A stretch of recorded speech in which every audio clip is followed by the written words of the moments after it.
tell you a story. But it's a beautiful house in which the owners are not complaining.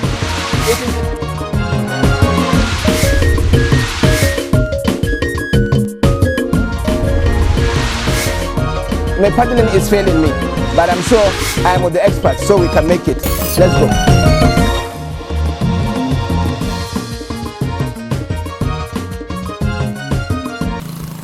Welcome to Somorika, the ancient home. Screams the weather-beaten signpost as we mobilize to the town. Somorika is a world apart, a community that literally have their homes in the high heavens. They may not touch the sky, but they are high up there in the open heavens. Somorika can in historical perspective be ancient all right, but unusual may as well do to define it. Somorika is a small community in Akoko Edo local government area of Edo State. The unique thing about this area is that it has a very large rocky profile. Beautiful if you will ask me. But going to Somorika is not one of the easiest things in the world. It is 5.5 kilometers from the headquarters of Akoko Edo local government area, Igara.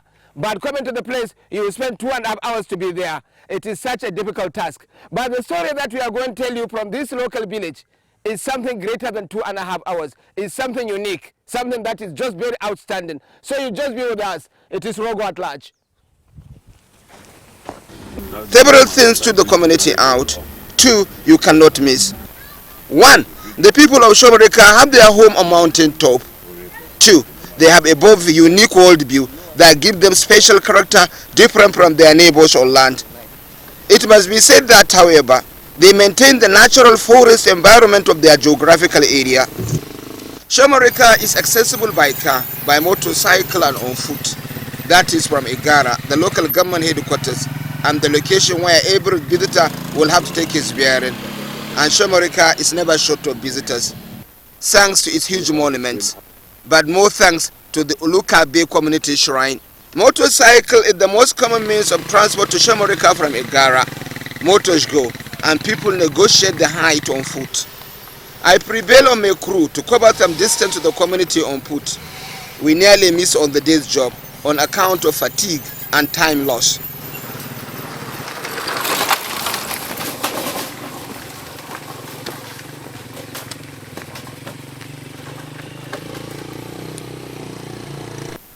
Somorika appears consumed by its rocks from all corners of the world. It is a picture of organized building, reflecting a community of average income. Between the settlements and mountain background are some spellbounding vistas.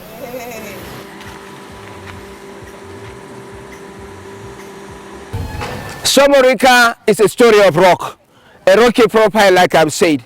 And the rock is tied to the history of the people and to the cultural definition of what they are today.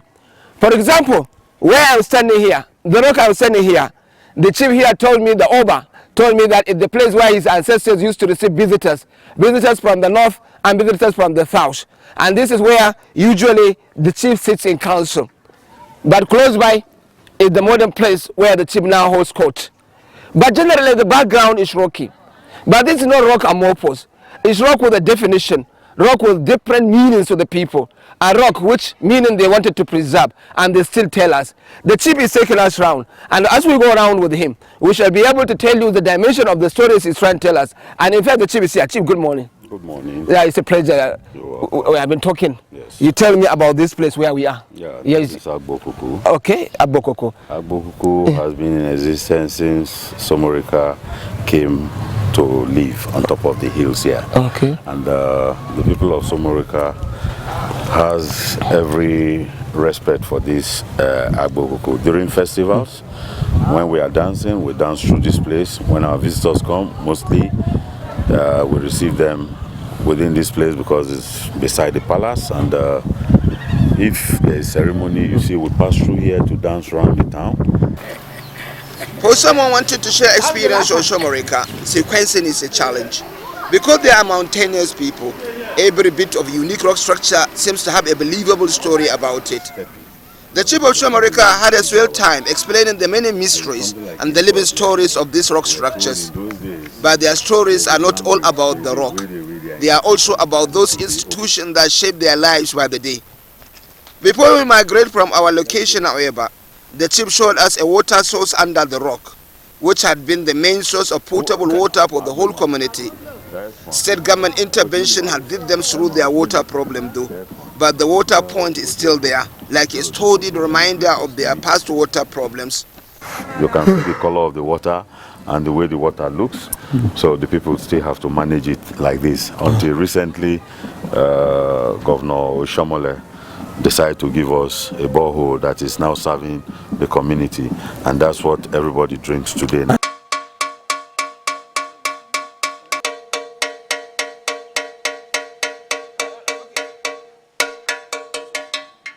It must be said that for every visitor to Somorika, his first contact with the town will be their legendary Olukagbe Community Shrine. This is no ordinary shrine because it belongs to the whole community. On this score, there is no such depreciation as to the religious belief of any community member. Somorika is a mix of Muslims, Christians and traditionalists. Throughout my stay there, however, I have neither seen a church nor a mosque, but I have been taken to two powerful shrines in which every member of the Somorika community identify with. The first is the Olukagbe Community Shrine. The environment that houses this shrine is breathtaking. You do not enter the shrine without taking off your shoes. Then you prosecute your demand. Now, one of the most interesting dimensions to Somorika is certainly not in rocks, but in the community relations it has been able to evolve over time. Somorika is a place where there are shrines where the people believe that they can seek the intervention of ancestors in their life. I'm here with the chief priest. Chief priest, good afternoon. It is nice to be here with you. Okay. This is what you call the Olukagbe Community Shrine. I will put you in a microphone so that I can talk to you. What does the Olukagbe Shrine mean to the life of the people? Yeah. Olukagbe Shrine is for protection, for witch and wizard. Any other person want to do you any bad thing, by spiritual way, the shrine will fight against the person. It is estimated that at least 2,000 people come to seek intervention from Olukagbe Community Shrine on its days of work.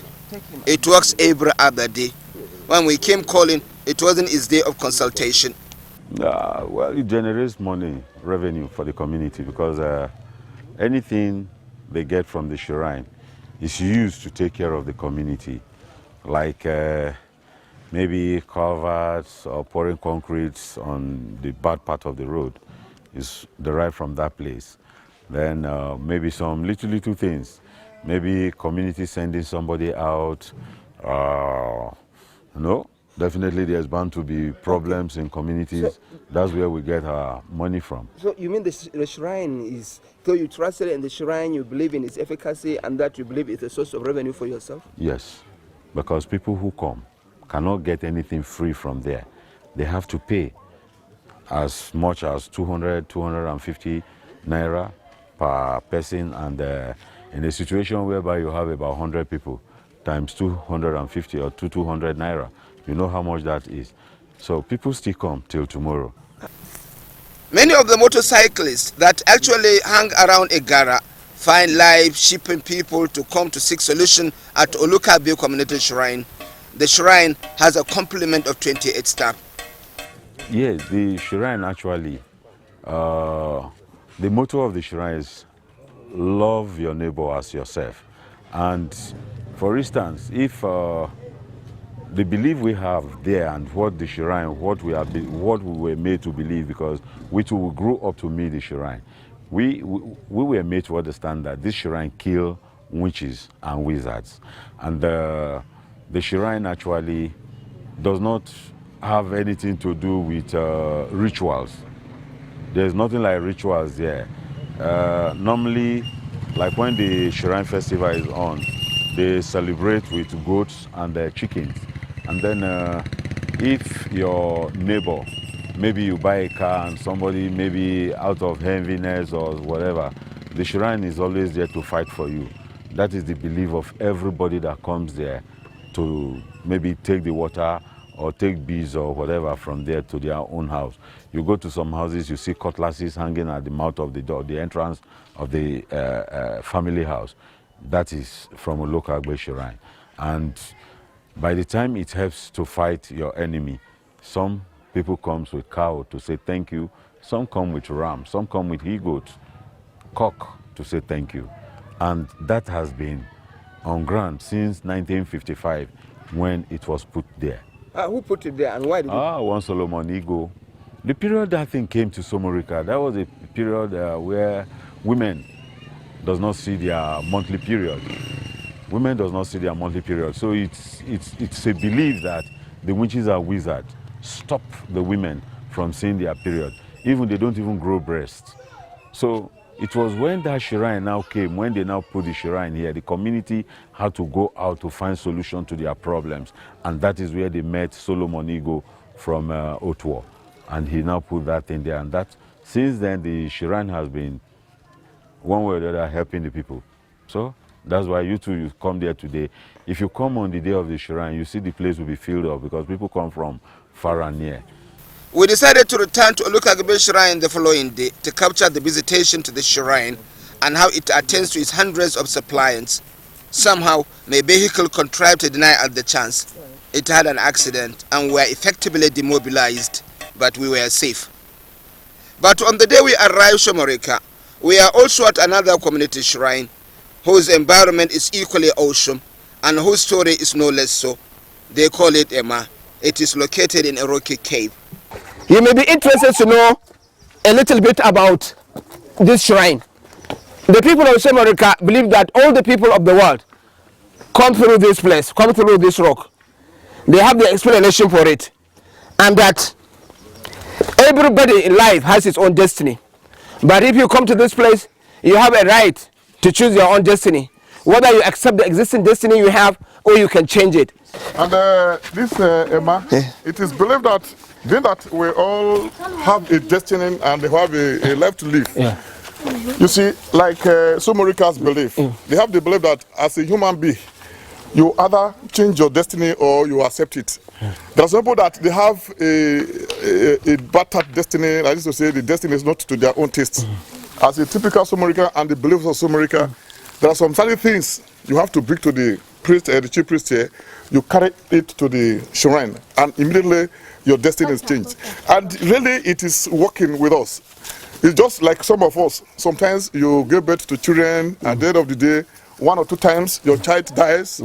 Then it is believed that your destiny, that is your own destiny.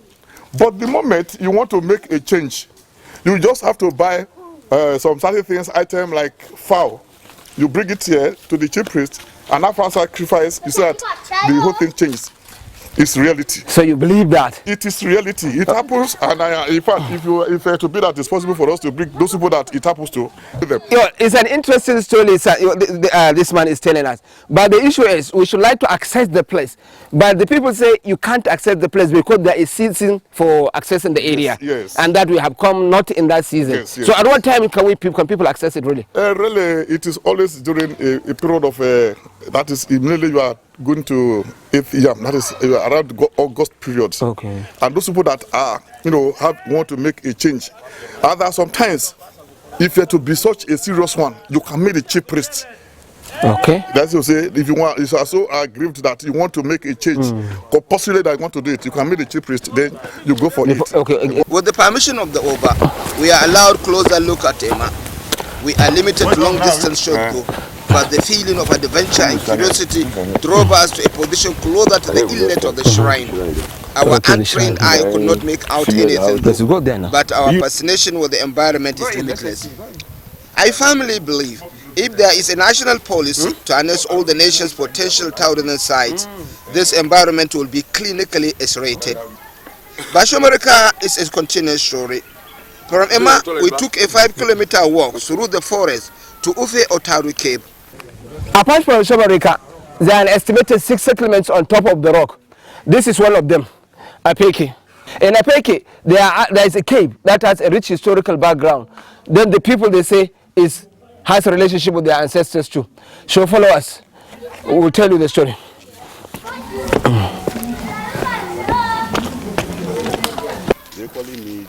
The people of this community do not have the kind of intervention Somorika have with its water for domestic use. The whole community rely on this pond for their water needs. It's a situation they have to cope with. Okay, it's okay. Mercifully, It's okay. there is no complaint We of have taken waterborne diseases.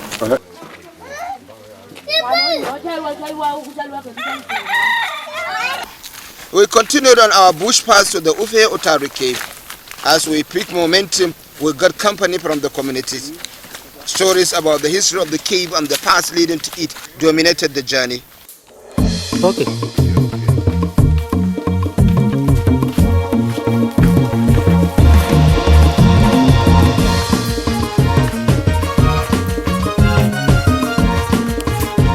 One of the most interesting landmarks in Somorika is the U-Otaru cave. Now, it is an interesting cave, you know, in which the people believe that in the ancient times when there was slavery or when there was, this is where the people come and hide. But the area you can see is rugged. You know, going there can be very difficult. In fact, in the rainy season, the people here say it is not very much accessible.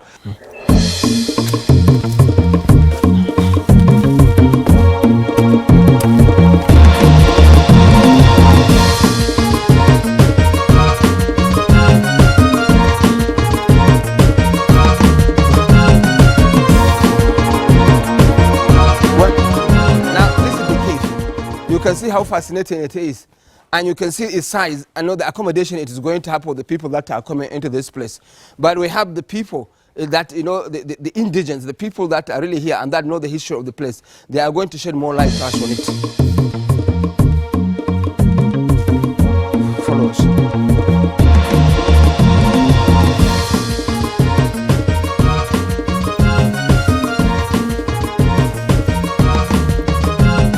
The cave is right on the footpath. It is a very wide cave with the rocky layers at different angles and rich openings at the top. The owner told us that in the past, Somorika women escaped this cave during wars. U-Otaru is a cave named after the Otaru that was farming here in the old days. U-Otaru is another hideout for our women because the people then were known to be warriors, and they fight wars all around, and slave trading and all that were part of things they do those days. U-Otaru happens to be one of the places where people hide during this intertribal war, and this is an exit road for the people of the community. There is an exit road here? Yeah. You can show us. This is an exit road. Okay. You can pass through here and get out to Ojurami village. So there is another community along this line? Down, so down the slope. If the attack is coming from this side, yes, you can pass exit out through of here. this place. Then if the warriors are here and they are ready to fight back, these are places where they hide. You can look up now, you see some stones still hanging. This one has been here for hundreds of years. It has been like this. It does not move. But there is little or nothing any of us now can do, because the people we have here in Somorika, the average height of a Somorika man those days was about 7 point something, 1 point something down to 7 feet something. That's very tall. Yes, very tall, and they're always very hefty. So like all these rocks you see, like if you see the entrance here now, it is something people arranged. It was arranged by our elders, our great-grandfathers, those of them who were warriors. How many years? The temperature at the cave is pleasantly cool. The Oba told us that the cave is now a resting place for farmers from the farms or going to the farms. This is one of the still exits that Oba is talking to us about. That during the wars, in case the people have been trapped from the main gate, now they just make their way out in a single file through this place, and they just escape the attackers. Important as this cave is to the people, it serves only the purposes of tourist visitation. There is no ongoing effort to package it and sell it to the world. It remains as it is, the evidence of the beautiful attractions of Somorika only. We walk back to Somorika with enough sunshine and stamina to walk to Ekisa Rock. Going to Ekisa Rock is a different ball game from the trip to U-Otaru cave. The road to U-Otaru is distant but straight. Ekisa Rock is a long and rugged climb to a mountain. The Ekisa Rock is important to Somorika because they believe it is the top where their forefathers fought the colonial soldiers for the control of their town. It took us 45 minutes of faltering mountain climb to reach the Ekisa Rock. Where we are is Ekisa Rock. Ekisa Rocks, as far as the people of Somorika is concerned, is a battleground. A ground where their ancestors some 100 years ago fought British soldiers for the control of the area. They did say that the white men attacked them here. But whatever the truth of that story is, the place is scenic. The rocky structure is engaging. You just need to capture the area. But coming to this place, like I told you, is everything but easy. My cameraman had to stop 4 times before he could just stand up and make the trip here. And it is getting late. We are just trying to catch up so that we can go back to where we are coming from early enough. But you can just take a look of Ekisa Rock. Ekisa Rock is a panorama of intimidating mountains in a 360 degrees of a large area, the center of which the people of Somorika believe their forefathers had a standoff with the British. The Ekisa Rock is a great sight, the kind of place you see in wallpapers or coming straight from the dreamy brains of artists. But generally that is what Somorika is, a world of eternal wallpapers, historical monuments, pleasant people, all accommodated up above the world so high.